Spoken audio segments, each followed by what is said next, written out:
In 2014, a 4-minute video called How Wolves Change Rivers went up on YouTube. It's since been watched more than 43 million times. Narrated by environmental writer George Monbiot, it tells a genuinely beautiful story.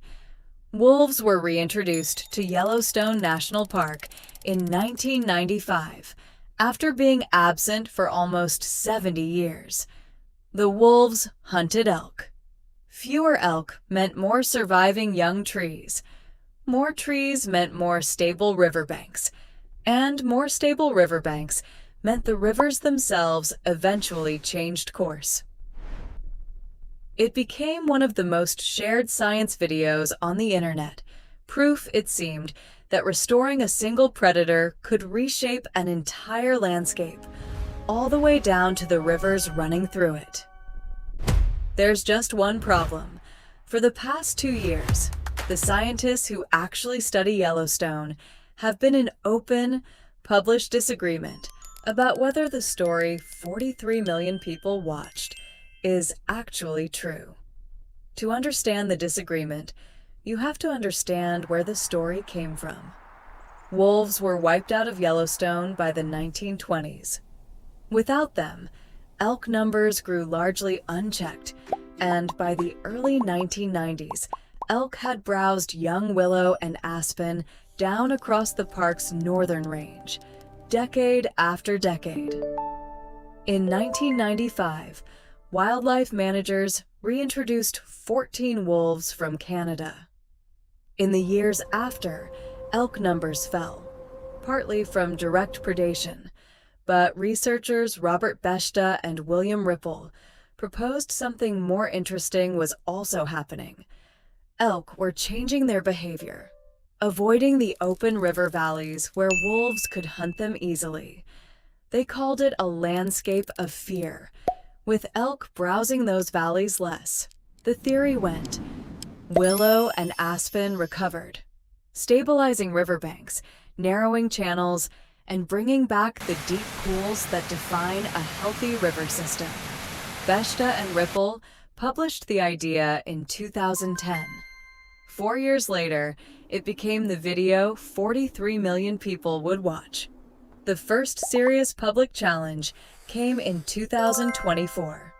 Colorado State University researchers Tom Hobbs and David Cooper published the results of a 20-year study of Yellowstone's riparian areas and concluded the original trophic cascade story was, in their words, an excessive simplification of a more complex truth. Their central finding, whether willows recover, has a lot to do with something the wolf story leaves out entirely: how much water is actually reaching the roots.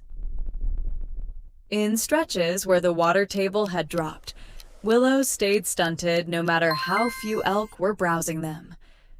Dan McNulty, a wildlife ecologist at Utah State who spent years studying Yellowstone's wolves, called the study rigorous and said it showed physical conditions like water availability can limit or override whatever effect predators have. Then, in 2025, a high-profile follow-up study made an even bigger claim.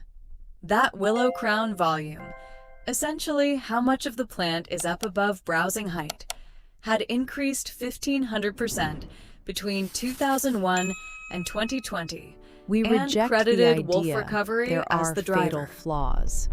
It reignited the original story with a dramatic new number attached. But that October, a group of scientists published a formal response letter arguing the study's modeling approach was flawed and that the 1,500% figure didn't hold up under scrutiny. William Ripple, one of the original 2010 researchers and a co-author on the newer study, stood by the work, telling reporters the methods were sound and there were no fatal flaws. Which is where things stood for months. Two groups of credentialed scientists, publishing in the same journals, reaching opposite conclusions about the same rivers.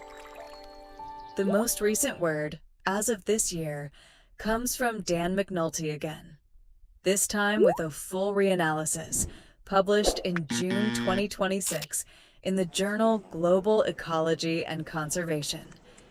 His team argues the 2025 study's 1,500% figure relied on circular reasoning, using modeling assumptions that were only true if the conclusion was already true.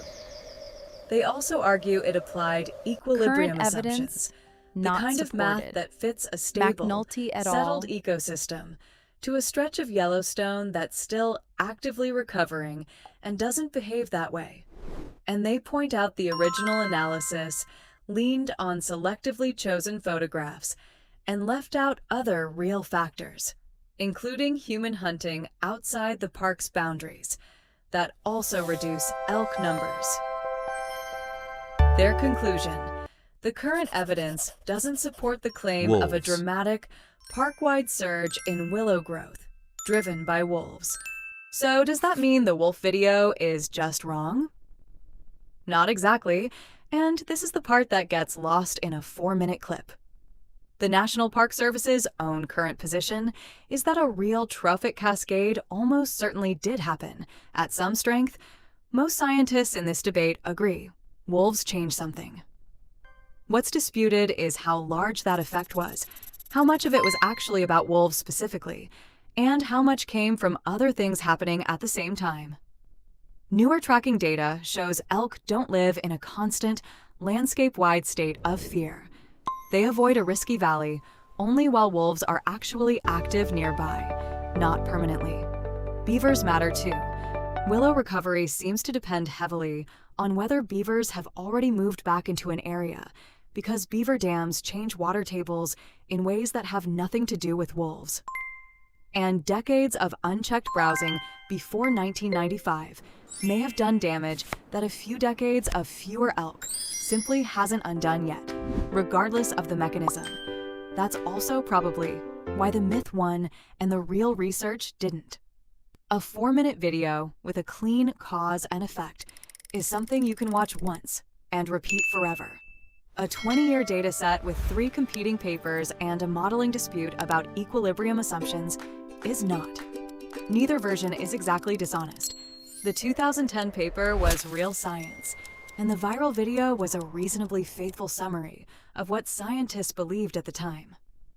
But 11 years and 43 million views later, the science has moved and the video hasn't. It's still the version almost everyone has actually seen. And the scientists still out there right now, rechecking 20 years of Yellowstone photographs to see if a single number holds up, are doing something a lot less viral and a lot closer to what actually happened,